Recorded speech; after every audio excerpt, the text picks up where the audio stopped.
Royal shock. The surprise women Harry seen without Invictus Games as Meghan stayed home. Prince Harry was spotted with his new female secretary at the annual Invictus Games ceremony on Tuesday. The Duke was pictured with his new private secretary, Fiona McElvem, as he marked the annual Invictus Games ceremony on Tuesday night. The fifth of its kind Invictus Games was created by Harry after he visited Colorado and was inspired by something similar in 2013. Warrior Games began to give wounded and ex-military personnel the opportunity to take part in competitive sports.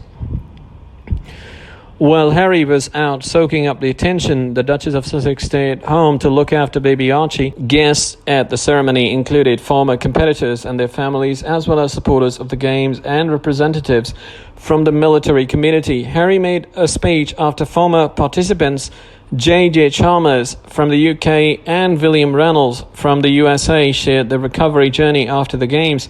A heartbreaking speech, Harry told the crowd that creating Invictus Games had been genuinely one of the greatest honors of my life. He went on to add that he felt proud to have worked so closely with the inspirational servicemen and women that made Invictus Games work.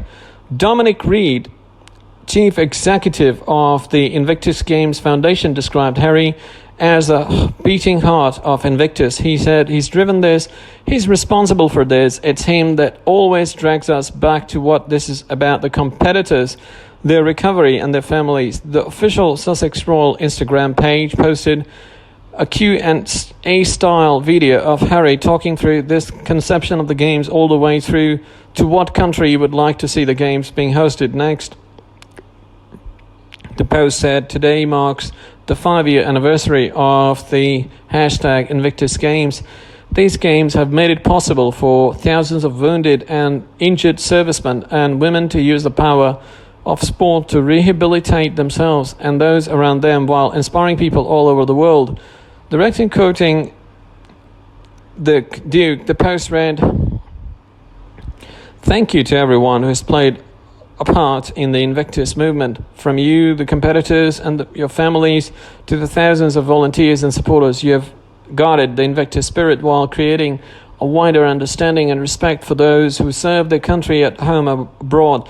Thank you for your inspiration. Thank you for the laughs, and thank you for the memories. I'm so proud of everything we have achieved together. Once served, always serving. Invictus Games was founded by the Duke in 2014 after he saw servicemen and women engaging in competitive sports despite after having to retire from the military due to serious injury.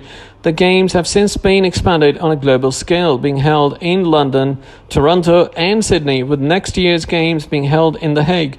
In the video, Harry shared his initial worries and anxieties surrounding the first Invictus Games. When asked what the first day of the game was like, he said, "I was nervous about everything, the whole planning, whether it was going to come together, what the people were going to turn up. Over 400 competitors from 13 nations have competed in front of thousands of spectators since 2014. Harry and Meghan made their public debut at the Toronto Invictus Games in 2017, just before they announced their engagement.